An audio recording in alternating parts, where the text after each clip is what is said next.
Hello बच्चों, आप लोग कैसे हो। आशा करता हूँ आप लोग अच्छे होंगे और आपकी तैयारी अच्छे से चल रही होगी। मैंने पूरी गणित ऑलरेडी पढ़ा रखी है, एक बार डिस्क्रिप्शन जरूर चेक कर लेना। ठीक है, सभी इंपॉर्टेंट क्वेश्चन चैप्टर वाइज करा दिए ऑलरेडी। चलिए वीडियो को स्टार्ट करते हैं। पहले क्वेश्चन पे आ जाते हैं और ये ऐसे प्रश्न हैं जो बोर्ड एग्जाम में हर साल हर बार बार आते हैं।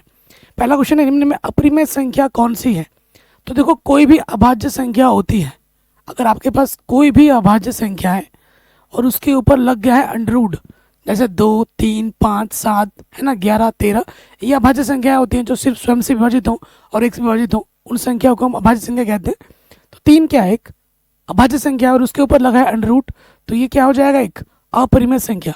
4 का वर्गमूल कितना होता है, 2 होता है, जिसे मैं पी बट्टा क्यू के रूप में लिख सकता हूँ, है ना।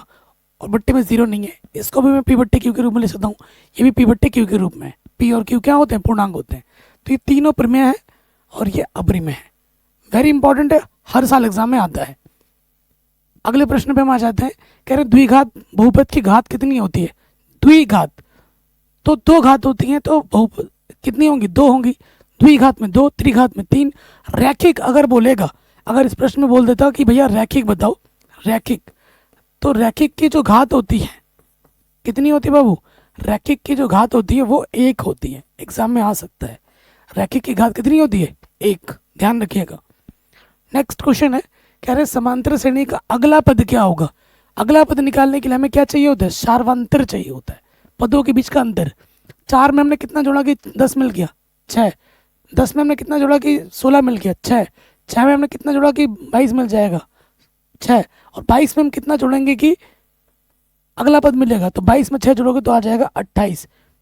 ठीक है, आंसर आएगा 28। ऑप्शन नंबर सेकंड वाला सही हो जाएगा।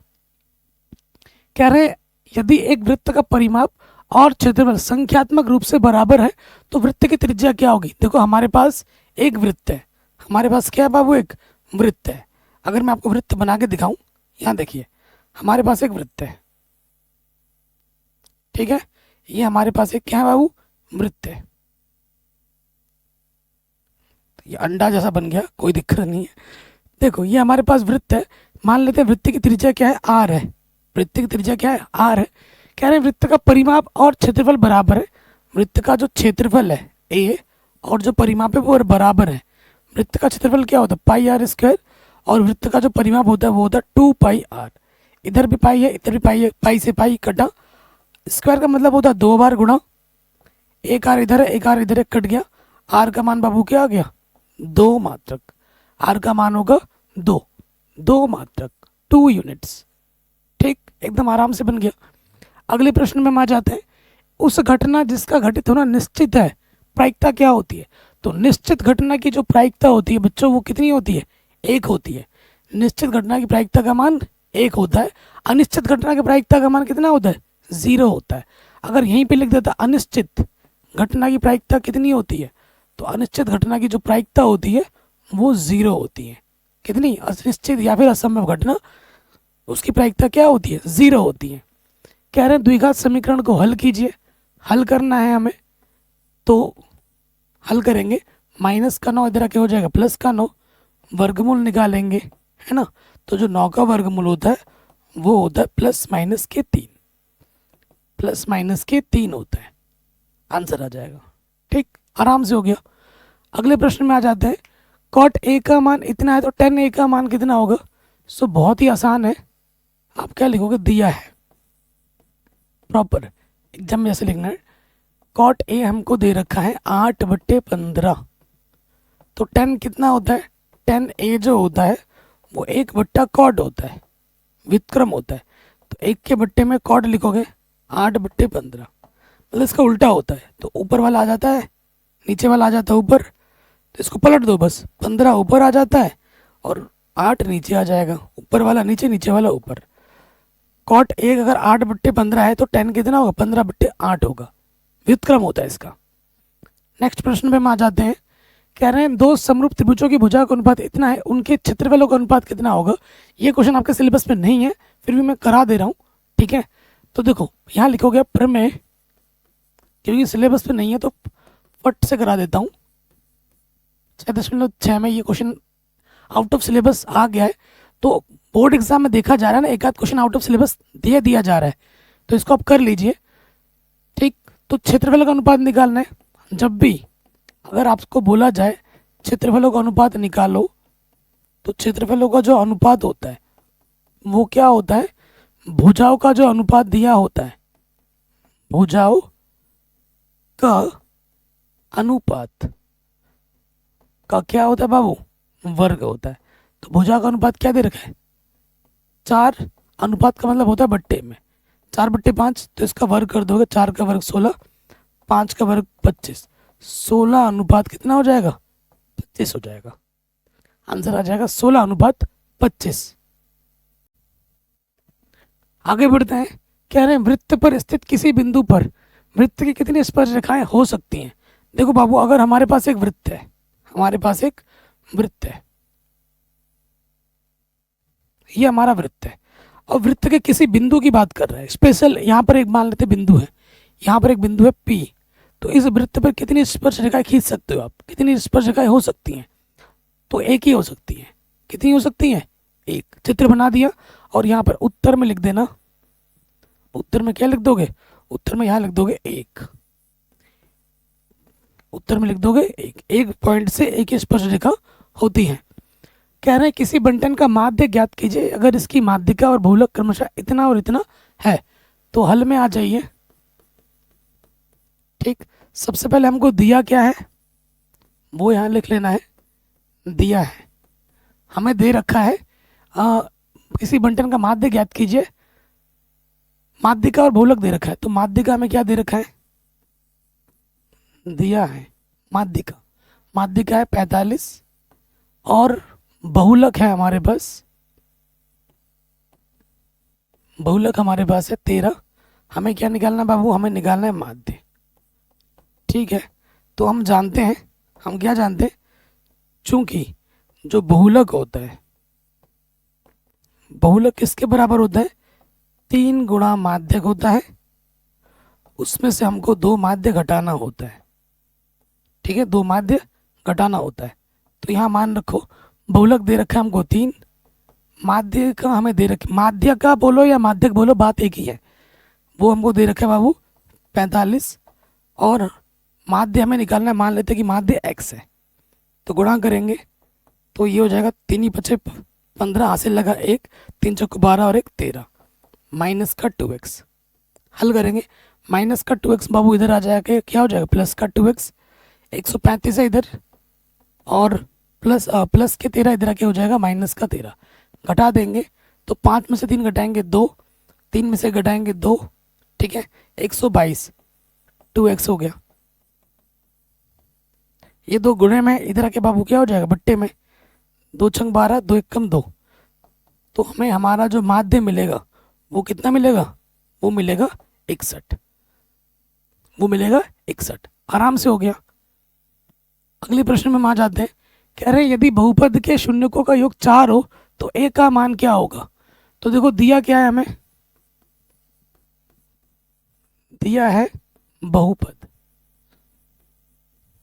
बहुपद हमको दे रखा है px बराबर, एग्जाम में जैसे लिखना ना बिल्कुल वैसे लिखवा रहा हूँ, x² - 8x - के 4। ठीक है, तो यहाँ हमारे पास क्या है, a के स्थान पर a ही है, फिर b के स्थान पर क्या है, x का गुणज -8, और c के स्थान पर क्या है, अचर पद -4। हमको क्या दे रखा है, चूंकि शून्यकों का योग, शून्यकों का योगफल हमको दे रखा है 4। कितना दे रखा है, 4 दे रखा है, और हमें क्या ज्ञात करना है, हमें a का मान ज्ञात करना है। यहाँ पे ये जो a है ना, इसका मान हमको ज्ञात करना है। शून्यकों का जो योगफल का सूत्र होता है अल्फा प्लस बीटा बराबर, वो होता है -b/a सूत्र, और शून्यकों का योगफल क्या दे रखा है, 4, हमने इसके जगह पे 4 रख दिया। b का मान कितना है बाबू, -8 ये रख दिया, और a के जगह पर a ही है। ठीक, तो ये बट्टे का इधर आके हो जाएगा गुणे में, और नेगेटिव नेगेटिव हो जाता है पॉजिटिव, 4 गुणे में इधर के बट्टे में आ जाएगा 4 दूनी 8। ठीक, तो हमें हमारा a का मान मिलेगा 2, हमें हमारा a कितना मिलेगा, 2 मिलेगा। सिंपल। एग्जाम में बार बार आते हैं। अगले प्रश्न में आ जाते हैं। कह रहे हैं जांच कीजिए बिंदु इतना इतना इतना एक समद्विबाहु त्रिभुज के शीर्ष है या नहीं है। ठीक है, हमारे पास एक त्रिभुज है, समद्विबाहु त्रिभुज का शीर्ष है या नहीं है, ये आपको बताना है। तो हमको 3 शीर्ष दे रखे हैं। ए दे रखा है हमको 5 कॉमा माइनस का 2। समद्विबाहु के लिए क्या होगा, 2 बिंदु के बीच की दूरी 2 की बराबर आएगी तो समद्विबाहु होगा। समबाहु बोलता तो तीनों की बराबर आनी चाहिए थी। ए इतना दे रखा है। बी हमारे पास क्या है, बी हमारे पास है 6 कॉमा 4 और सी हमारे पास है 7 कॉमा माइनस के 2। तो हम कौन कौन सी दूरी निकालेंगे, हम निकालेंगे एक ए बी, फिर निकालेंगे बी सी और फिर निकालेंगे ए सी। तो सबसे पहले वाले पे आ जाओ, ए बी। ठीक है, सूत्र क्या होता है, x1 माइनस x2 का वर्ग y1 माइनस y2 का वर्ग, यही सूत्र होता है ना। तो ए बी की बात होगी तो ये x1 ये y1 ये x2 ये y2। x1 की जगह है 5, x2 की जगह पर है 6, y1 की जगह पर है माइनस का 2, y2 की जगह पर है 4। ठीक है, 5 में से 6 घटाओगे माइनस का 1 बचेगा और -2 -4 माइनस का 6 आ जाएगा।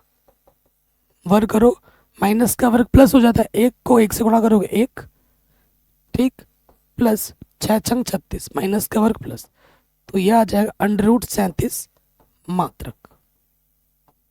समीकरण नंबर 1 ये हमारा निकला है ए बी। अब हम निकालेंगे बी सी। क्या निकालेंगे बाबू, बी और सी। तो बी सी कैसे निकलेगा, x1 कितना है बाबू 6, x2 हमारे पास है 7, y1 कितना है हमारे पास 4 और y2 है यहाँ पर माइनस का 2। तो माइनस माइनस कितना हो जाता है, प्लस हो जाता है, ध्यान रखिएगा, माइनस माइनस प्लस। तो 6 में 7 घटाएंगे माइनस का 1 बचेगा और 4 और 2 कितना होता है बाबू 6 होता है। माइनस का वर्ग करने में प्लस होता है, 1 को 1 से गुणा करोगे 1 ही होता है, 6 गुणा 6 36 होता है। तो ये आ जाएगा 37 मात्रक, ये भी। ठीक है, ये दोनों तो बराबर आ गए। अब हमें निकालना है ए सी। हमें क्या निकालना है, ए और सी के बीच की दूरी। x1 हो गया 5, x2 हो गया 7, x1 माइनस x2 का वर्ग, y1 हमारा माइनस का 2 है और y2 है हमारा माइनस का 2। तो माइनस और ये माइनस क्या हो जाता है, प्लस। जब भी माइनस होगा तो माइनस माइनस क्या कर देना, प्लस। 5 में से 7 घटाएंगे माइनस का 2 बचा और प्लस में से -2 घटेगा 0। -2 का वर्ग 2 दूनी 4, नेगेटिव का वर्ग पॉजिटिव हो जाता है, 0 का वर्ग 0। तो ये आ जाएगा √4। 4 का वर्गमूल कितना होता है 2 मात्रक। ठीक, अब आप देखोगे चूंकि जो ये है ए बी √37 है और जो बी सी है वो भी √37 है, अतः दो बिंदु की दो बीच की दूरी बराबर आ गई। ये भी √37 है, ये भी √37 है, ये हमारा 2 है, ये और ये बराबर है, 2 बराबर है तो द्विबाहु होगा। अतः यह समद्विबाहु त्रिभुज के शीर्ष है। ठीक है, शानदार क्वेश्चन है, आराम से सॉल्व हो गया। कोई भी डाउट हो आप एक बार दोबारा देख सकते हैं। अगला क्वेश्चन क्या बोल रहा है, एक पासे को यादृच्छा फेंका जाता है, एक विषम संख्या प्राप्त करने की प्रायिकता बताइए। ठीक है, सो देखो बाबू यहाँ पे आ जाओ। पासे, पासे मतलब लूडो। पासे पर परिणाम क्या होते हैं, पासे पर जो परिणाम होते हैं वो आपका होता है 1 2 3 4 5 6, यानी कि जो पासे पर कुल परिणाम होते हैं वो आपका होता है 6। ठीक, ऐसे एग्जाम में लिखना है एक विषम संख्या, तो यहां लिखोगे चूंकि विषम संख्या। विषम संख्या कितनी होती है, 1 होती है, 3 होती है, 5 होती है। विषम संख्या प्राप्त करने की प्रायिकता बतानी है, तो फिर यहां लिखोगे प्रश्नानुसार। प्रश्नानुसार विषम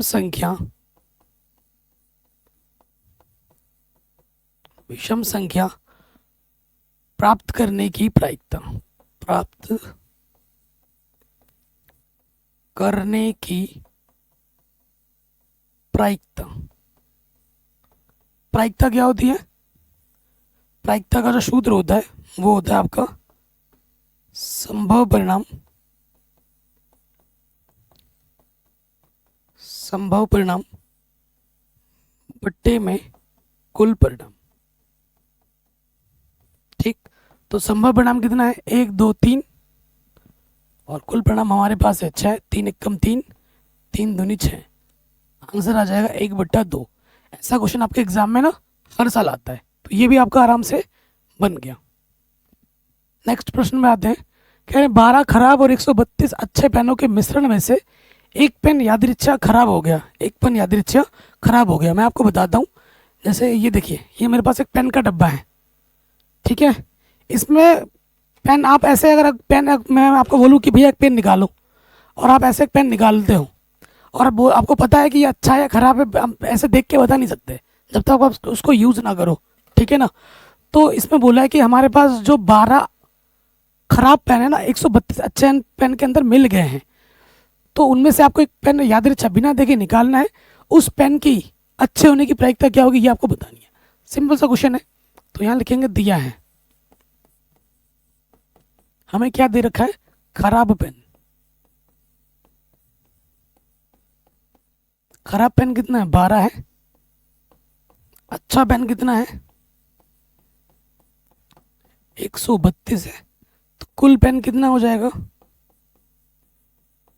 कुल पेन 12 में 132 जोड़ दोगे तो ये हो जाएगा 144। ठीक, फिर आ जाइए प्रश्नानुसार। प्रश्न अनुसार हमें क्या निकालना है? हमें निकालना है अच्छे पेन आने की प्रायिकता। अच्छे पेन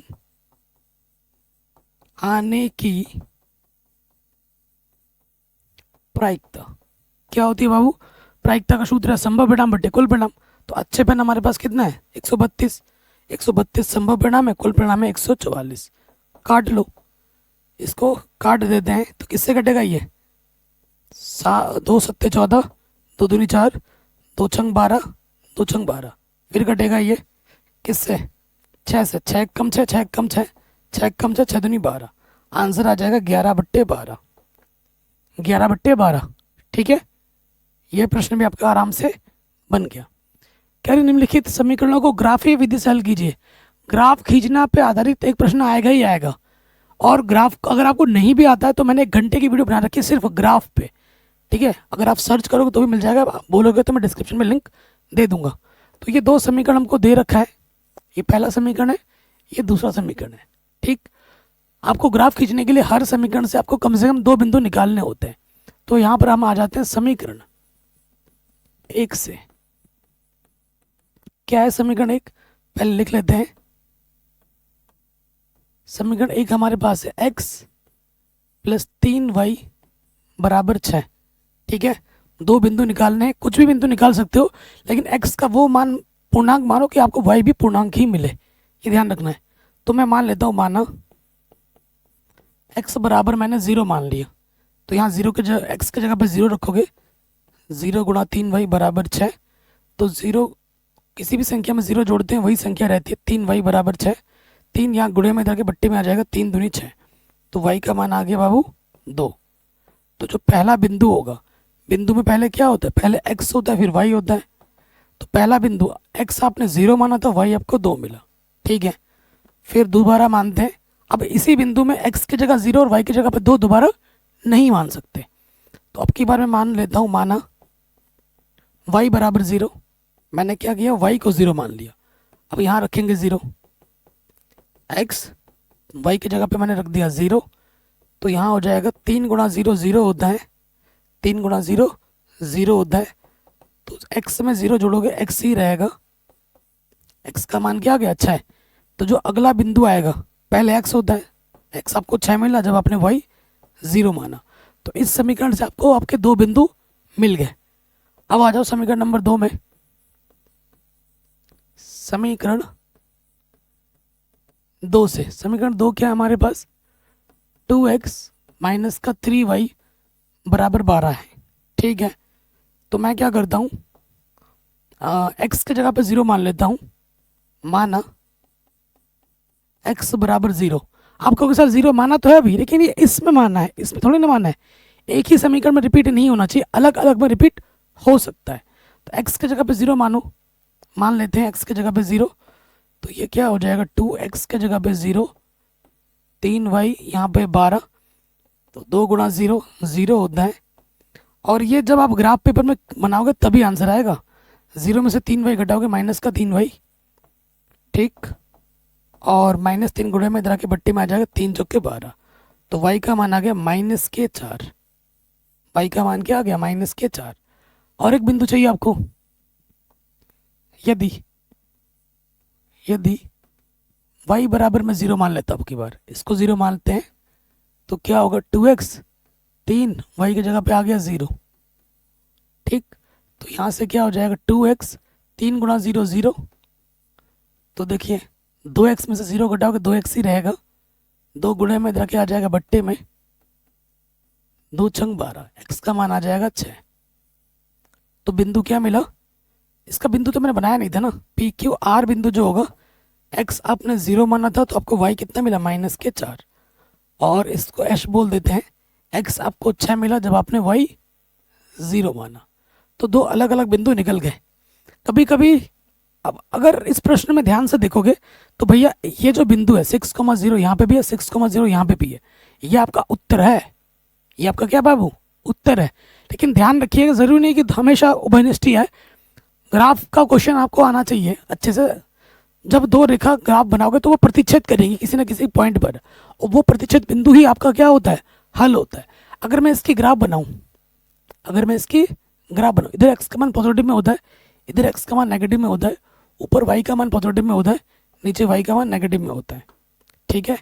तो यहाँ पर हमारा होता है केंद्र 1 2 3 4 5 6, 1 2, ठीक है। ग्राफ पेपर में बनाना, इधर होता है -1 -2 -3 -4 -1 -2 -3, ठीक है। ये चीज़ है। पॉइंट्स पे आ जाते हैं।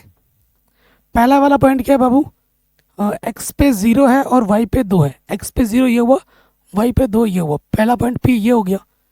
क्यू क्या है, एक्स पे 6 जाना है और वाई पे 0, तो ये क्यू पॉइंट है। इन दोनों पॉइंट्स को मिलाते हुए हम क्या खींचेंगे, रेखा खींचेंगे। खींच दी और समीकरण का नाम लिख देना है, x प्लस 3y बराबर 6। और दूसरे पे आ जाओ, यहाँ पे अब आइए, देखिए x पे 0 है, y पे -4, x पे 0 है, y पे -4, ये बिंदु है आपका R बिंदु। और एश क्या है, x पे 6 और y पे 0, x पे 6 और y पे 0, ये एश है। इन दोनों बिंदुओं को मिलाते हुए रेखा खींचेंगे और समीकरण का नाम लिख दीजिए। समीकरण का नाम क्या है, दूसरा 2x माइनस का 3y बराबर 12 है। इस रेखा ने और इस रेखा ने एक बिंदु पे कट किया है, और वो बिंदु क्या है, वो बिंदु है 6,0। x पे 6 है और y पे 0 है, यानी x का मान 6 होगा और y का मान 0, ठीक है। ये हमें हमारा क्या मिल गया, उत्तर मिल गया। कोई डाउट, कोई दिक्कत, अगर हो तो प्रश्न को दोबारा जरूर देखना। नेक्स्ट क्वेश्चन पे आ जाते हैं। क्या बोल रहे हैं, किसी समांतर श्रेणी का प्रथम पद 8, अंतिम पद 62 है, पदों का योगफल 210 है, पदों की संख्या और सार्वंतर आपको ज्ञात करनी है। बहुत ही शानदार क्वेश्चन है। तो देखो बाबू, हमको दिया क्या है, ऐसा क्वेश्चन हर साल आता है। हमें दे रखा है पहला पद, प्रथम पद ए से दर्शाते हैं, 8 दे रखा है, ठीक। अंतिम पद ए एन से दर्शाते हैं, अंतिम पद हमें दे रखा है 62, ठीक है। पदों का योगफल एच एन हमें दे रखा है 210, ठीक है। हमको क्या निकालना है, पदों की संख्या एन निकालना है, सार्वंतर निकालना है। सार्वंतर को हम डी से दर्शाते हैं। क्या दिया है, क्या निकालना है, ये आपको पता होना चाहिए, ठीक। अब आ जाते हैं करके चीज़ों पे। सबसे पहले आप जानते हैं, चूंकि क्या जानते हो कि जो एच एन होता है, अगर पहला पद और अंतिम पद मालूम है, उसका सूत्र क्या होता है, n/2 a plus A N होता है, ठीक है ना। एच एन हमको दे रखा है 210, एन हमें ज्ञात करना है। पहला पद है दे रखा है 8, अंतिम पद है 62, ठीक। तो यहाँ 210 ये बट्टे का इधर आके क्या हो गया, गुणे में, और 62 गुणा 8 कितना होता है? 62 और 8 जोड़ोगे तो 70 होता है। 70 यहाँ गुणे में है, ठीक। 210 गुणा 2, ये 70 गुणे में रखे बट्टे में आ गया। 0 से 0 कटा, 7 या 21, 3 दूनी 6। तो n का मान क्या आ गया बाबू? 6 आ गया। तो जो पदों की संख्या होगी वो कितनी होगी? 6 होगी। इतना आसान क्वेश्चन है और एग्जाम में बार बार आता है। उसके बाद आ जाइए नेक्स्ट, क्योंकि हमें क्या निकालना है, सार्वंतर आप जानते हैं एन बराबर क्या होता है? a प्लस एन माइनस 1 गुणा डी होता है। अब हम मान रखेंगे ए एन, अंतिम पद हमें दे रखा है कितना? 62। पहला पद हमें दे रखा है 8, एन हमारे पास है 6 और डी हमें ज्ञात करना है, ठीक है। तो ये प्लस का 8 इधर के क्या होगा? माइनस के 8, ठीक। और यहाँ आ जाएगा 6 में से घटाओगे 5 डी, तो यहाँ से 60 में से 6 घटा देंगे तो आ जाएगा 64, 54 और इधर है 5 डी, ठीक। तो ये 5 गुणे में है, इधर के आ जाएगा बट्टे में। तो जो डी का मान होगा वो होगा 54/5। आंसर एकदम हलवा क्वेश्चन था, आराम से सॉल्व हो गया। कहीं पे भी डाउट हो, दिक्कत हो, परेशानी हो, दोबारा ज़रूर देखें। आगे बढ़ते हैं। बहुत ही शानदार क्वेश्चन और एग्जाम में बार बार आता है। कह रहे हैं HCF दो संख्याओं का 9 है तो LCM दो संख्याओं का कितना होगा? आप जानते हैं, क्या जानते हैं कि भैया HCF गुणा LCM जो होता है वो संख्याओं के गुणनफल के बराबर होता है। दो संख्याओं के गुणनफल के बराबर होता है, ये सूत्र है, ठीक। यही होता है ना। तो देखो HCF हमारे पास कितना है? 9 है, रख दिया। LCM हमको निकालना है, ठीक है। संख्या हमको ये और ये दे रखी है, 306 गुणा 657, ठीक। तो देखिए LCM 306 657, 9 जो गुणे में इधर के बट्टे में आ जाएगा, 9 3 27, 3 बचा 36 हो गया, 9 चौको 36। तो अब आपको गुणा कर देना है, 34 से गुणा करना है 657 में। गुणा तो आता ही होगा, 657 है और गुणा करना है 34 से। करते हैं गुणा। 4 7 28, हासिल लगा 2, 4 5 20 और 2 22, फिर से लगा 2, 4 6 24 और 2 26, ठीक है। 3 7 21, हासिल लगा 2, 3 बचे 15 और 2 17, हासिल लगा 1, 3 6 18 और 1 19, 8 3, ठीक है। 6 और 7 13, हासिल लगा 1 12, तो 22, यहाँ पे आ जाएगा 22 338। आंसर बहुत इंपॉर्टेंट है, हर साल आते हैं ये सारे क्वेश्चन, बोर्ड एग्जाम में पूछे गए प्रश्न है जो, और ये ऐसे प्रश्न है जो एग्जाम में बार बार आते हैं। ये जो प्रश्न देख रहे हैं, ये जो प्रश्न है इस अपरिमेय संख्या सिद्ध करने के लिए पक्का आना है 100%। तो कैसे करेंगे आइए देखते हैं। तो आप क्या करते हो, उसका उल्टा मान लेते हो, माना। अपरिमेय संख्या सिद्ध करना, उल्टा मान लेते हैं, माना √5 एक परिमेय संख्या है। ये क्या है बाबू? एक परिमेय संख्या है, ये हम मान लेते हैं। अगर ये एक परिमेय संख्या है तो दुनिया के किसी भी परिमेय संख्या को हम P/Q के रूप में लिख सकते हैं, जहाँ पर Q का मान 0 नहीं होता। उसके साथ साथ P और Q जो होते हैं हमारे, वो होते हैं पूर्णांक। वो क्या होते हैं? वो पूर्णांक होते हैं। तथा इसका जो HCF होता है, मौशपा होता है, अगर P और Q का निकालोगे तो वो 1 होता है। हमारा मकसद क्या है, टारगेट क्या है? किसी भी प्रकार से इन प्रॉपर्टीज में से किसी एक प्रॉपर्टी को मना करना है, क्योंकि हमें परिमेय सिद्ध नहीं करना, हमें अपरिमेय सिद्ध करना है, ठीक। ये जिसका ध्यान रखना है। अब इसके बट्टे में कुछ नहीं तो मैं एक लिख सकता हूँ, तिरछे गुणा कर देंगे, P एक कम P, और ये हो जाएगा √5Q, √5Q। अब हमें क्या करना है? दोनों तरफ वर्ग करना है, दोनों तरफ वर्ग करने पर ये प्रोसेस है। और ये जो पद है ये फिक्स है, ना इससे छोटा हो सकता है ना इससे बड़ा हो सकता है, ये एक्चुअली एक प्रमेय है। तो P² हो जाएगा, वर्ग करेंगे तो √ हट जाता है 5 और Q का वर्ग Q²। यहाँ गुणज में क्या है? 5 है, तो यहाँ लिखेंगे चूंकि P², यहाँ पर क्या है? 5 है, तो लिखेंगे P² 5 से विभाजित है, P² 5 से विभाजित है, इसलिए p भी 5 से विभाजित होगा। p भी 5 से विभाजित होगा। ठीक, क्यों? अगर देखो 25 5 से कट रहा है, 25 5 से कट रहा है, तो 25 का वर्गमूल 5 है, 5 भी तो 5 से कटेगा। अगर p स्क्वायर 5 से कट रहा है तो उसका वर्गमूल p भी 5 से जरूर कटेगा। तो ये हो गया। अब नेक्स्ट स्टेप में आ जाओ। माना यहाँ संख्या क्या है? p है, यहाँ संख्या क्या है? 5 है, और यहाँ r लिख देते हैं। फिर से वही काम, वर्ग करने पर क्या करना है बाबू? दोबारा से वर्ग कर देना दोनों तरफ। ठीक, तो वर्ग करेंगे तो यहाँ से क्या हो जाएगा?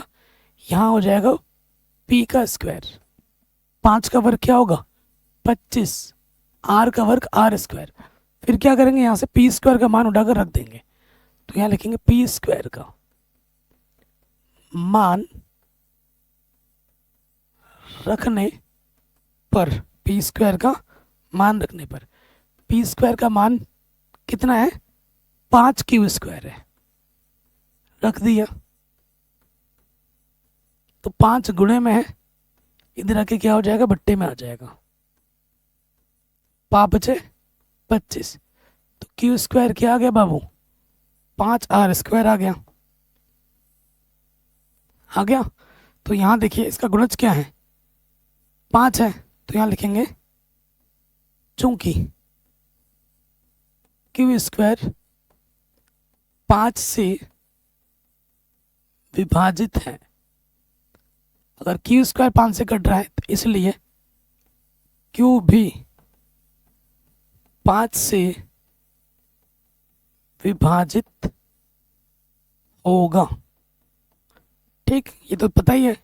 अब आप देखेंगे कि भैया क्यू भी 5 से कट रहा है और p भी 5 से कट रहा है दोनों 5 5 से। तो यहाँ लिखेंगे चूंकि p व q दोनों 5 से विभाजित हैं,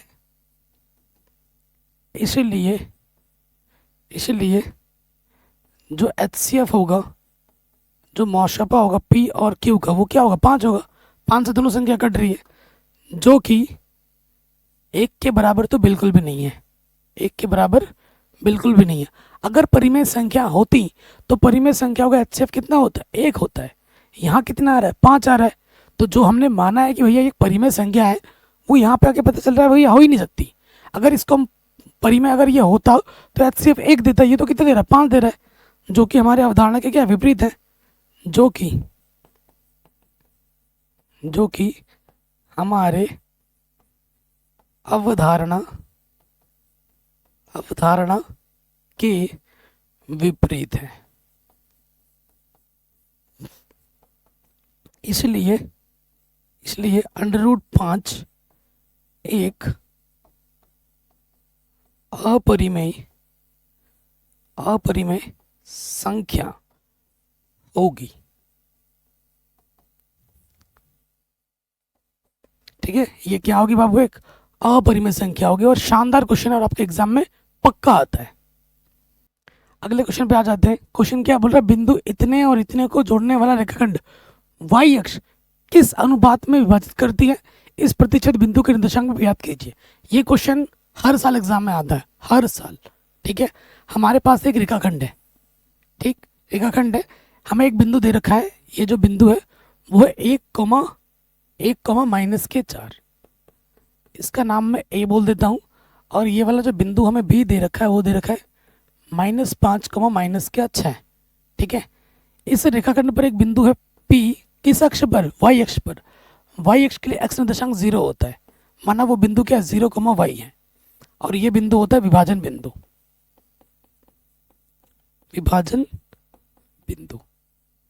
ये जो बिंदु है जो इस रेखाखंड पर है, इस रेखाखंड को m1 अनुपात m2 में विभक्त कर दिया। ये ऐसे चित्र आपको एग्जाम में जरूर बनाना है। ठीक है, माना वो बिंदु p 0, y है। 0 क्यों है? क्योंकि y अक्ष पर है।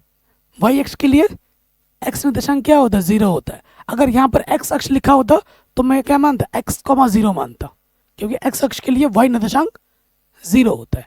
ठीक, तो ये हमारा क्या बाबू, ये हमारा x1, ये हमारा y1, ये हमारा x2 है, ये हमारा y2 है। किस अनुपात में व्यक्त करता है? m1 अनुपात m2 में व्यक्त करता है, जो कि हमें ज्ञात करना है। ठीक, तो यहाँ लिखेंगे विभाजन सूत्र से।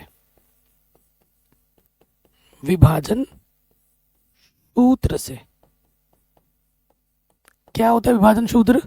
देखो पहले हमें m1 अनुपात m2 निकालना है, तो आंकिक मान किसका मालूम है? x का मालूम है, तो x लेके चलोगे। x का सूत्र क्या होता है? m1 x2 plus m2 x1 बट्टे में m1 प्लस m2। ठीक, तो x हमारे पास क्या है बाबू? 0 है। m1 हमें पता नहीं है। x2 कितना है? -5। m2 हमें पता नहीं है। x1 कितना है? 1 बट्टे में क्या आ जाए? m1 plus m2। इसके बट्टे में कुछ नहीं, मैं 1 लिख सकता हूँ, तिरछे गुणा करना है। इसकी गुणा इसके साथ, इसकी गुणा इसके साथ कर देते हैं। तो देखो किसी भी संख्या की 0 से गुणा करेंगे 0 हो जाता है, और किसी भी संख्या को 1 से गुणा करोगे वही रहता है। यह है -5m1 और यह प्लस का 5m2। आगे हल करेंगे तो माइनस का इधर आके क्या हो जाएगा बाबू? प्लस का हो जाएगा, प्लस के 5m1 और इधर है m2। इधर m2 है, गुणे में कुछ नहीं तो मैं 1 लिख सकता हूँ, बिल्कुल लिख सकता हूँ। m1 ये m2 गुणे में इधर क्या आ जाएगा? बट्टे में। ये 5 गुणे में इधर क्या आ जाएगा? बट्टे में। और बट्टे का मतलब ही क्या होता है? अनुपात। ये आ जाएगा 1:5। 1:5 आ जाएगा पहला आंसर। पहला आंसर क्या आ गया? 1:5। यानी कि जो m1 है हमारे पास वो 1 है, और जो m2 हमारे पास है वो 5 है। कोई दिक्कत यहाँ तक नहीं है। अब हमें ये निकालना है y निर्देशांक। ठीक है, क्योंकि y का जो सूत्र होता है वो होता है m1 y2 plus m2 y1 बट्टे में m1 प्लस m2। यही सूत्र होता है ना? कोई दिक्कत परेशानी यहाँ तक नहीं होगी। सो देखिए यहाँ पे मान रखेंगे, y निर्देशांक निकालना है। m1 का मान है 1, y2 का मान है -6, m2 का मान आया है 5 और y1 का मान है -4 बट्टे में m1 प्लस m2। 1 प्लस 5, 6 कम 6, 5 चौकू 20 माइनस का 5 और 1 6, ये हो जाएगा -26 बट्टे 6, 2 तियाँ 6, 2 1 कम 2 तियाँ। ये सेम क्वेश्चन एग्जाम में ना बार बार रिपीट होता है, तो अच्छे से कर लेना। y हमें मिल गया इतना, इसलिए जो p बिंदु होगा वो हमने 0, y माना था, तो y का मान है -13/3 आंसर। कहीं पे भी डाउट हो, कहीं पे भी दिक्कत हो, आप दोबारा देखें। शानदार क्वेश्चन और एग्जाम में बार बार आता है। हो गया आराम से, आगे बढ़े। चलिए अगले प्रश्न पे आ जाते हैं। कह रहे हैं एक समचतुर्भुज का क्षेत्रफल ज्ञात कीजिए, और ये क्वेश्चन आपके सिलेबस में नहीं है, इसको आपको नहीं करना है क्योंकि ये आपके सिलेबस में ही नहीं है। अगला प्रश्न, सिद्ध कीजिए कि बाह्य बिंदु से वृत्त पर खींची गई 2 स्पर्शरेखाओं की लंबाइयां बराबर होती हैं। यह है प्रमेय 10.2। ये कौन सा प्रमेय है? प्रमेय 10.2 है। मैं आपको बता दूं, प्रमेय 10.2 और प्रमेय 6.1 ये बहुत ज़्यादा इंपॉर्टेंट है, और इन दोनों के दोनों प्रमेय आपके एग्जाम में पक्के आएंगे। इस पर मैंने अलग से भी वीडियो बना रखा है। ठीक है, थेल्स प्रमेय भी पक्का आपके एग्जाम में प्रूफ आएगा ही आएगा, रट लेना, एग्जाम में पक्का आएगा। ठीक है, डिस्क्रिप्शन में लिंक मिल जाएगी, प्लीज़ चेक कर लेना, मैंने इस पर अलग से वीडियो बना दी है, और बाकी सब कुछ तो बड़ा ही रखा है। तो पहले आ जाते हैं। कह रहे हैं हमारे पास एक वृत्त है, हमारे पास एक वृत्त है, ये हो गया वृत्त का केंद्र। ठीक, ये हो गया वृत्त का केंद्र। वृत्त के बाहर से एक बिंदु लेना है, मैं नाम देता हूँ बिंदु का P। इससे हमने 2 स्पर्शरेखाएं खींची, इससे हमने 2 स्पर्शरेखाएं खींची, एक ये और एक ये, PA और PB। हमें क्या सिद्ध करना है कि इन दोनों रेखा की जो लंबाइयां होगी वो बराबर होगी। यहाँ लिखेंगे हमें सिद्ध करना है, हमें सिद्ध करना है। पक्का आपके एग्जाम में आएगा ये, क्या कि PA जो है वो PB के बराबर है, ये हमको सिद्ध करना है। तो सिद्ध करने के लिए थोड़ा हमें कलाकारी करनी पड़ेगी, थोड़ा रचना करना पड़ेगा। क्या करना पड़ेगा? रचना। और रचना में क्या करना पड़ेगा आप आइए देखते हैं। सबसे पहला काम हमको क्या करना है कि ओ से ए को मिलाना है, बी से ओ को मिलाना है और पी से ओ को मिलाना है। ठीक, क्या किया रचना में हमने, b o, b o, p o, क्या पी ओ, पानी, और ए ओ को मिलाया, ए ओ को मिलाया, यही काम तो किया हमने। ठीक है, अब देखो यहाँ पर त्रिभुज बन गया, एक त्रिभुज यहाँ बन गया, एक त्रिभुज यहाँ बन गया ऊपर, और इन त्रिभुजों में इन भुजा को क्या दिखाना है, बराबर। बराबर जब भी बात आएगी यानी कि हमें सर्वांगसम दिखाना है, इस त्रिभुज को क्या दिखाना है, सर्वांगसम दिखाना है। ओके, तो यहाँ पर बात करते हैं उससे पहले, क्या ये जानती है कि स्पर्श रेखा है, ये क्या है बाबू, स्पर्श रेखा, और यह है त्रिज्या, ये क्या है, त्रिज्या है, ये क्या है, त्रिज्या। तो त्रिज्या और स्पर्श रेखा के बीच में 90 अंश का कोण बनता है, त्रिज्या और स्पर्श रेखा के बीच में 90 अंश का कोण बनता है। तो हमारे पास बाबू कोण ए और कोण बी कितना है हमारे पास, बराबर है। और क्यों बराबर है, क्योंकि दोनों के दोनों 90 डिग्री के हैं। क्यों क्यों, क्योंकि प्रमेय 10.1 से, प्रमेय 10.1 से, ये लिख देना, इसकी जरूरत पड़ेगी। अब आ जाओ, पी ए ओ त्रिभुज, पी ए ओ तथा त्रिभुज पी बी ओ में, पी बी ओ में, इनको हमें क्या दिखाना है, इनको हमें सर्वांगसम दिखाना है। तो सबसे पहली बात तो देखो बाबू, ये जो ओ आर है और ये जो ओ बी है वो बराबर है। ठीक है, ओ ए जो है और ओ बी जो है वो बराबर है। क्यों, क्योंकि ये त्रिज्या है वृत्त की, वृत्त की त्रिज्या आपस में क्या होती है, समान होती है। उसके साथ साथ चाहे तुम ये वाला त्रिभुज लो चाहे ये त्रिभुज लो, दोनों में जो पी ओ भुजा है, पी ओ भुजा बराबर पी ओ भुजा बराबर है, क्योंकि ये उभयनिष्ठ भुजा है। ये क्या है बाबू, उभयनिष्ठ भुजा है। और उसके साथ साथ जो ए कोण है और उसका जो बी कोण है, कोण ए बराबर कोण बी है, क्योंकि दोनों के दोनों 90 डिग्री के हैं, यहां हमने दिखा रखा है। अब आपने देखा किस नियम से बोलोगे सर्वांगसम है, क्योंकि 90 अंश के सामने वाली भुजा क्या होती है, 90 अंश के सामने वाली भुजा कर्ण होती है।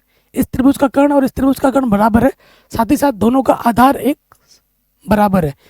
कोई दो त्रिभुज आपके पास जिनके कर्ण समान हो और उनका कोई दोनों का करस्पॉन्डिंग आधार समान हो तो वो त्रिभुज सर्वांगसम होते हैं। अतः कक्षा 9 में पढ़ा होगा ये आपने, आर एच एस द्वारा, क्या लिखोगे नियम, आर एच एस द्वारा त्रिभुज पी ए ओ सर्वांगसम हो जाएगा त्रिभुज पी बी ओ के। ठीक है, अतः सी पी सी टी द्वारा, सी पी सी टी द्वारा corresponding parts of corresponding triangles नियम द्वारा जो हमारा यहाँ से पी ए है किसके बराबर हो जाएगा, पी ए जो बराबर हो जाएगा पी बी के हो जाएगा। यही हमको सिद्ध करना था, हेंस प्रूव्ड, इति सिद्धम। कोई दिक्कत, कोई परेशानी नहीं होनी चाहिए। अब आते हैं अगले प्रश्न में। ठीक है, अगला प्रश्न, ये क्वेश्चन तो वैसे थोड़ा सा आउट ऑफ सिलेबस है, लेकिन आउट ऑफ सिलेबस इसको नहीं कर सकते क्योंकि इस साल पूछा गया छायांकित भाग का क्षेत्रफल आपके सिलेबस में, तो उस आधार पर इस प्रश्नों को देख सकते हैं। एनसीईआरटी में ये प्रश्न नहीं मिलेगा, लेकिन सिलेबस का ही क्वेश्चन है। कह रहे हैं आकृति में आपको दिखा हुआ चित्र दिख रहा है, आकृति 3.5 सेंटीमीटर त्रिज्या है, यहाँ से लेकर यहाँ तक त्रिज्या कितनी है इसकी, 3.5 सेंटीमीटर है त्रिज्या। वृत्त का चतुर्थांश है ओडी, ओडी हमारा कितना है बाबू, ये 2 सेंटीमीटर है, यहाँ से लेकर यहाँ तक 2 सेंटीमीटर। चित्र जरूर बनाना एग्जाम में, छायांकित भाग का क्षेत्रफल निकालना है, छायांकित भाग का क्षेत्रफल निकालना है। तो देखो दिया है,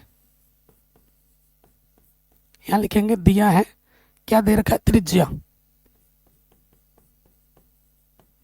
त्रिज्या आर हमको दे रखा है 3.5 सेंटीमीटर, जिसको मैं लिख सकता हूँ, दशमलव हटा दोगे नीचे एक आ जाएगा, एक स्थान एक जीरो बढ़ जाएगा, 5×7=35, 5×2=10, जरूरत पड़ी तो 3.5 को मैं 7/2 भी लिख सकता हूँ।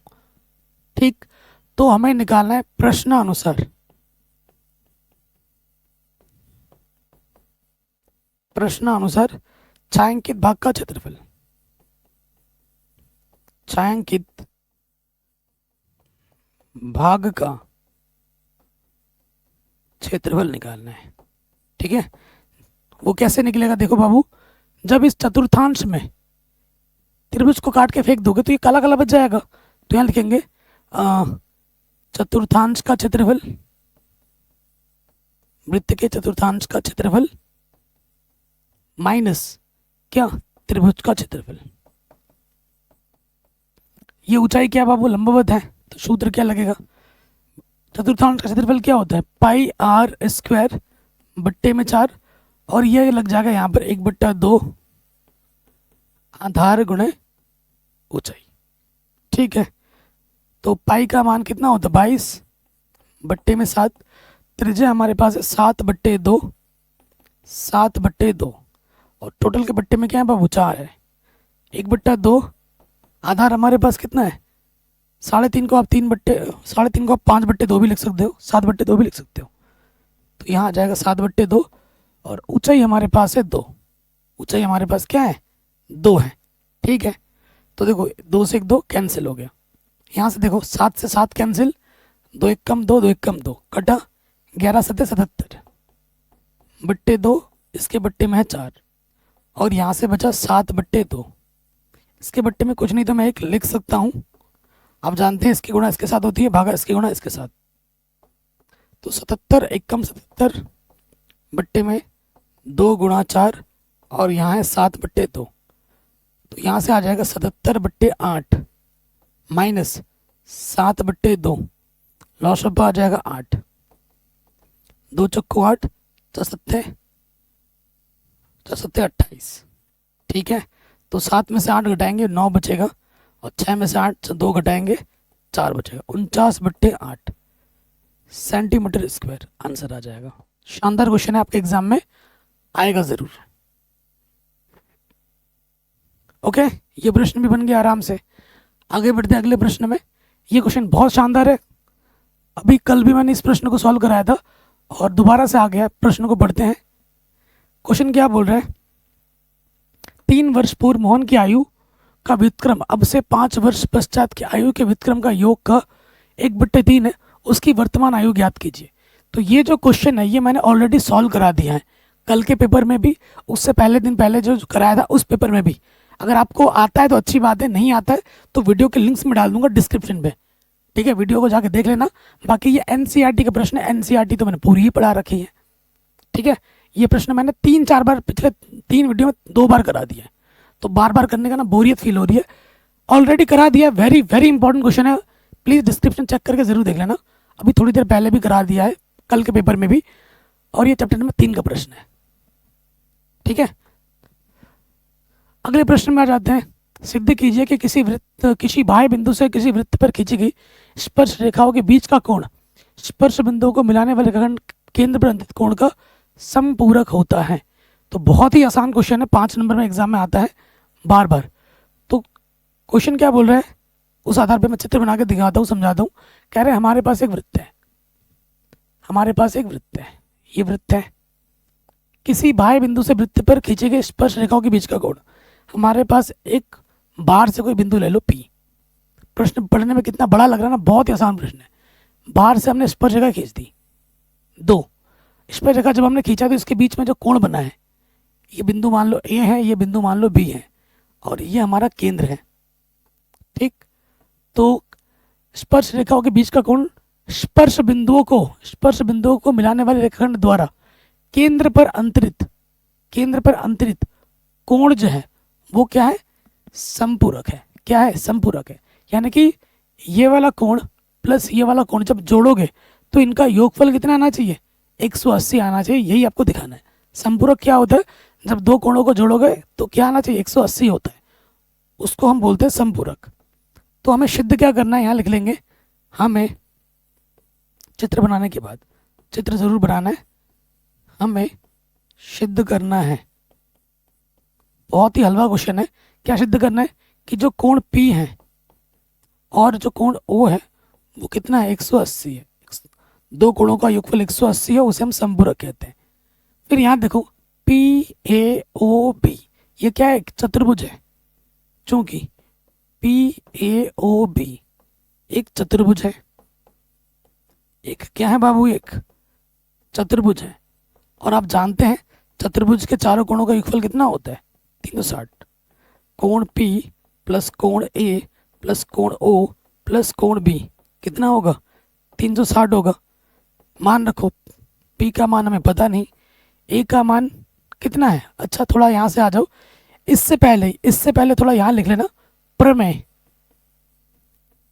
प्रमेय 10.1 से 10.1 से क्या अभी थोड़ी देर पहले बताया था, स्पर्श रेखा और त्रिज्या के बीच 90 अंश का कोण बनता है। स्पर्श रेखा और त्रिज्या के बीच में 90 अंश का कोण बनता है। तो जो कोण ए है और कोण बी है वो कितना है हमारे पास, 90 डिग्री। यहाँ पे 90 बनेगा, यहाँ पे 90 बनेगा, तो ए की जगह पे आ जाएगा 90 डिग्री, ओ हमें पता नहीं, बी की जगह पे भी आ जाएगा 90 डिग्री, 360। इससे पहले ये लिखना है, उसके बाद ये लिखना है 90 90 180, कोण पी प्लस कोण ओ 90 90 हो जाएगा 180 डिग्री। इधर है हमारा 360, पी प्लस ओ संख्या को एक तरफ लिखोगे, प्लस का 180 इधर क्या आ जाएगा माइनस का 180, कोण पी प्लस कोण ओ ये हो जाएगा 180 डिग्री। और यही हमको क्या करना था, सिद्ध करना था। दिखा दिया संपूरक हमने, बड़े आराम से बन गया। इतना छोटू सा प्रश्न और ये बड़े नंबर में आता है और बार बार आता है, रिपीट मोड में पूछा जाता है। ठीक है, तो इस साल भी एग्जाम में ये प्रश्न पूछा जा सकता है। शानदार क्वेश्चन है। अगला जो क्वेश्चन है आपका आउट ऑफ सिलेबस क्वेश्चन है। ठीक है, इसको आपको नहीं करना है, ये सिलेबस से बाहर है, तो इसे स्किप कर सकते हैं। हाँ, ये शानदार क्वेश्चन है, एग्जाम में बार बार आता है। ठीक है, एनसीईआरटी चैप्टर नंबर जो आपका 9 है वहाँ से एक क्वेश्चन बड़े नंबर में पक्का आएगा। ठीक है, 100% आएगा। कह रहे एक मीनार के पाद बिंदु से एक भवन के शिखर का उन्नयन कोण 30 डिग्री है और भवन के पाद बिंदु से मीनार के शिखर का उन्नयन कोण 60 डिग्री है। यदि मीनार 50 मीटर ऊंची है तो भवन की ऊंचाई ज्ञात कीजिए। क्वेश्चन बहुत ही जानदार और शानदार क्वेश्चन है, फाड़ू क्वेश्चन है। ठीक, तो बनाते हैं चित्र। देखो ये हमारी ज़मीन है, ये हमारी ज़मीन है और एक तरफ है, कह रहे एक मीनार के पाद बिंदु से, ये हमारा मीनार है, ये हमारा मीनार है और ये हमारा भवन है। ठीक, एक मीनार के पाद बिंदु से, ये मीनार का पाद बिंदु है, भवन के शिखर का उन्नयन कोण कितना है, 30 डिग्री है। उन्नयन मतलब नीचे से ऊपर देखना है, यहाँ बन रहा है 30 डिग्री। ठीक है, फिर क्या बोला, भवन के पाद बिंदु से, भवन के पाद बिंदु से मीनार के शिखर का जो उन्नयन कोण है वो 60 डिग्री है। यहाँ पर कितना है, 60 डिग्री बन रहा है। ठीक है, कह रहे यदि मीनार की ऊंचाई 50 मीटर हो, मीनार लाल वाला है, ये हमें दे रखा है 50 मीटर यहाँ से लेकर यहाँ तक, तो हमें बोला है भवन की ऊंचाई क्या होगी, मान लेते भवन की ऊंचाई h होगी, ये हमें निकालनी है। प्रश्न पढ़ के हमने चित्र बना लिया है, ये सबसे ज़रूरी काम है। ठीक है, इतना अगर हो गया तो प्रश्न आपका आराम से बन जाएगा। ठीक, अब मैं क्या वो नाम देता हूँ इसका, A B C D, दो समकोण त्रिभुज बने, देखो एक इधर एक इधर, दो ही बनेगा और दोनों को हल करोगे आंसर बन जाएगा। और जब दो समकोण त्रिभुज बने इस त्रिभुज में, ये जो BC भुजा है इसमें भी आएगी और इसमें भी आएगी, ये उभयनिष्ठ भुजा है दोनों समकोण त्रिभुज का, तो इसको मुझे लेना ही पड़ेगा। तो मैं BC को क्या मान लेता हूँ, x मान लेता हूँ। तो यहाँ लिख लेते हैं, माना भवन की ऊंचाई, मान लिया भवन की ऊंचाई h बराबर कितनी है, भवन की ऊंचाई h है जो कि AB है। ठीक है, माना भवन की ऊंचाई h है। ठीक है, उसके बाद हमने क्या माना है, हमने माना है BC को x, BC को क्या माना है, x माना है।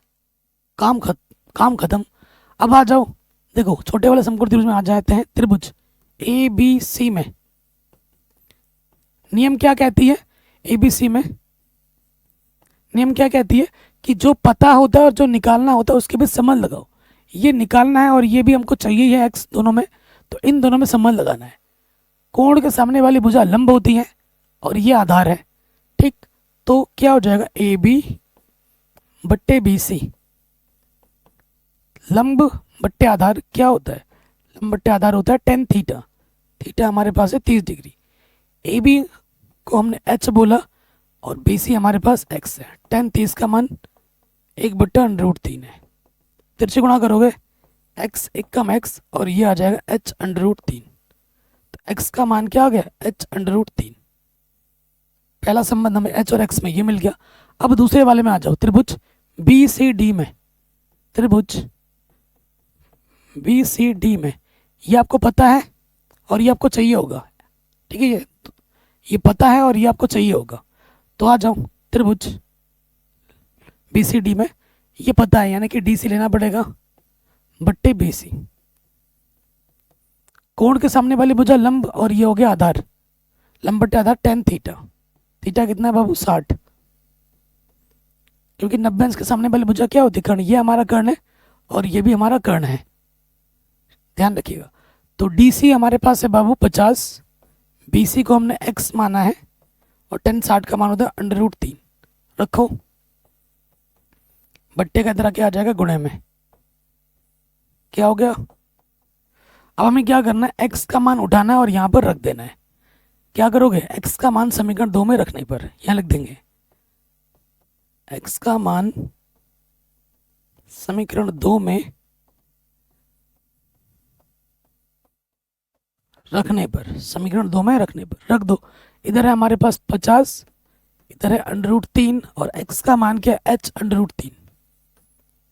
तो √3 गुणा √3 क्या होता है, सिर्फ 3, 2 बार गुणा होने पर √ हट जाता है।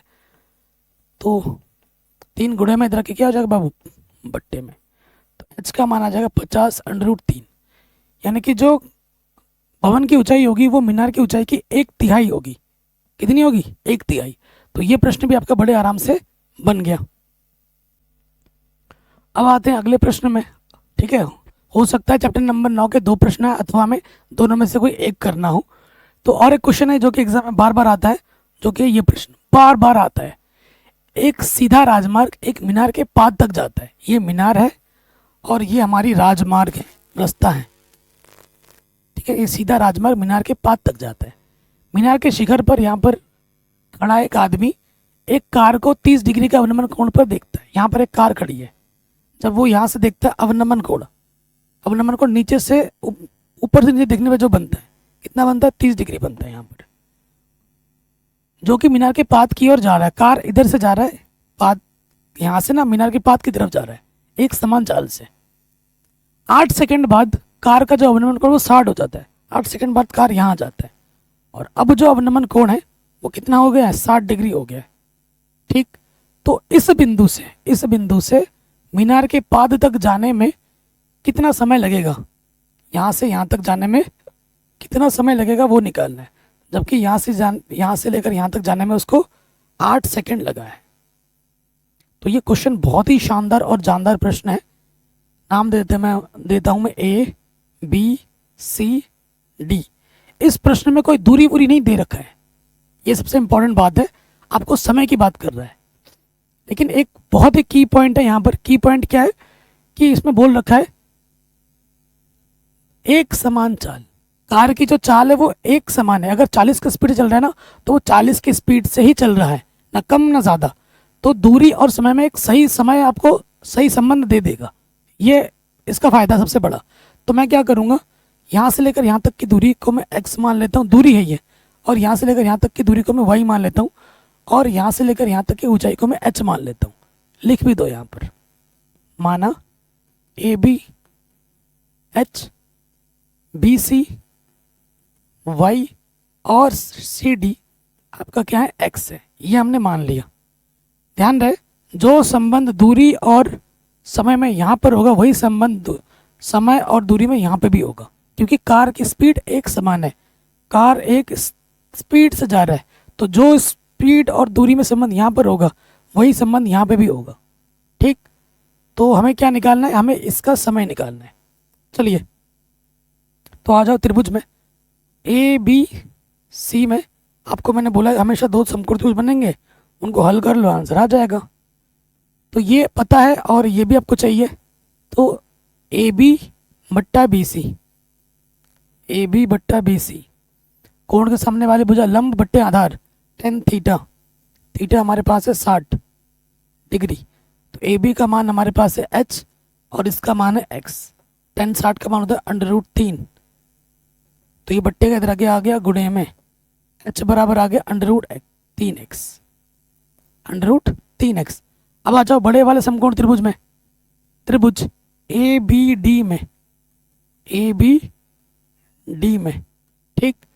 तो ये पता है आपको, दोनों में ये उभयनिष्ठ है और ये लेना पड़ेगा AB बट्टे BD। क्योंकि बड़े वाला समकोण में इतना तो नहीं ले सकते, आधार तो पूरा है ना, पूरा ही आधार लेना होता है। तो लंब बट्टे आधार क्या होता है बाबू, टेन थीटा। थीटा हमारे पास है 30 डिग्री। ए बी हमारे पास एच है, बी डी कितना होगा, x plus y, x plus y. Ten 30 का मान होता है 1/√3। तिरछे गुणा करो तो ये हो जाएगा एक्स प्लस वाई एक कम एक्स प्लस वाई, और ये हो जाएगा √3h। अब हम क्या करेंगे, x का मान रख देंगे यहाँ पर। x का मान क्या है, √3h। h का मान है √3x। √3 गुणा √3 सिर्फ 3 होता है, 2 बार गुणा होने पर √ हट जाता है। तो x को एक तरफ ले जाओ, प्लस का x इधर के माइनस का x, तो ये आ जाएगा y बराबर 2x। हमको क्या चाहिए, y चाहिए। ठीक, हमको क्या चाहिए, y चाहिए।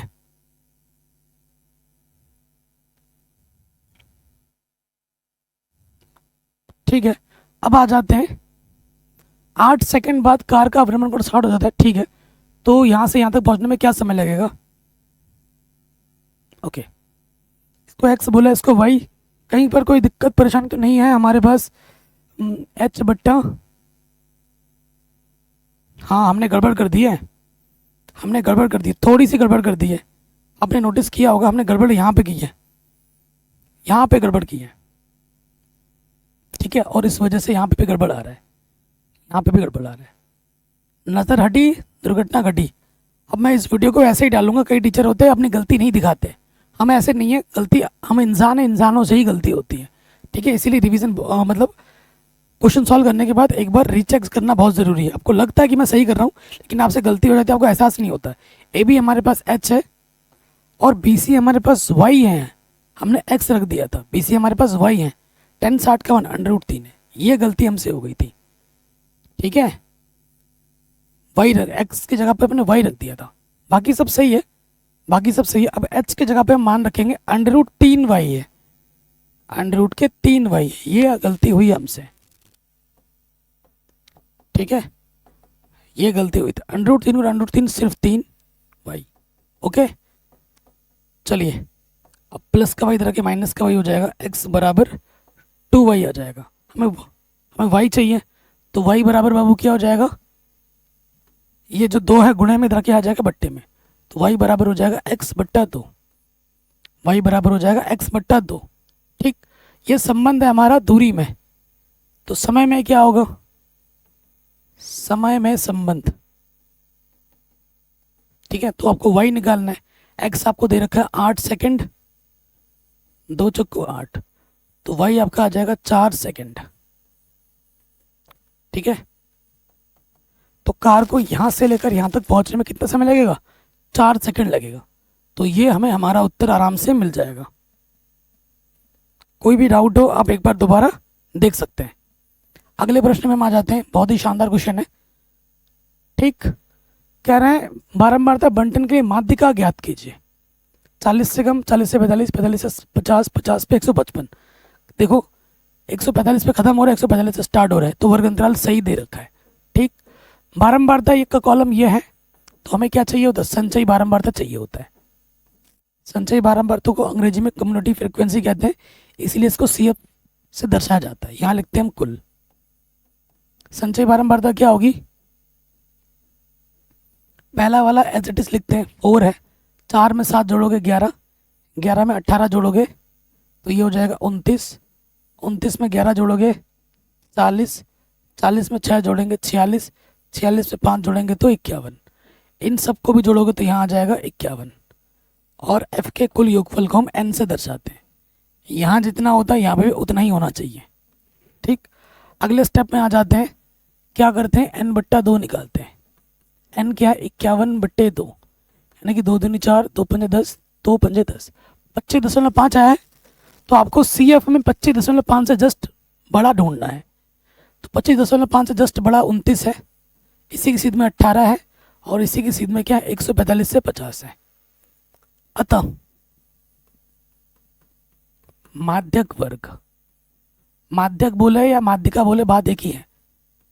माध्यक वर्ग कितना है हमारे पास, 145 से 150, शानदार क्वेश्चन है। उसके बाद यहाँ देखो, ये माध्यक वर्ग की क्या निम्न सीमा है। एल कितना है 145 है। एच क्या है, इनके बीच का अंतर कितना है 5 है।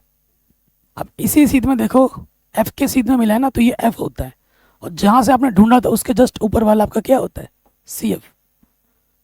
तो हमारे पास एफ कितना है, हमारे पास 18 है, और संचयी बारंबारता है 11। अब आ जाओ माध्यक वाले सूत्र में।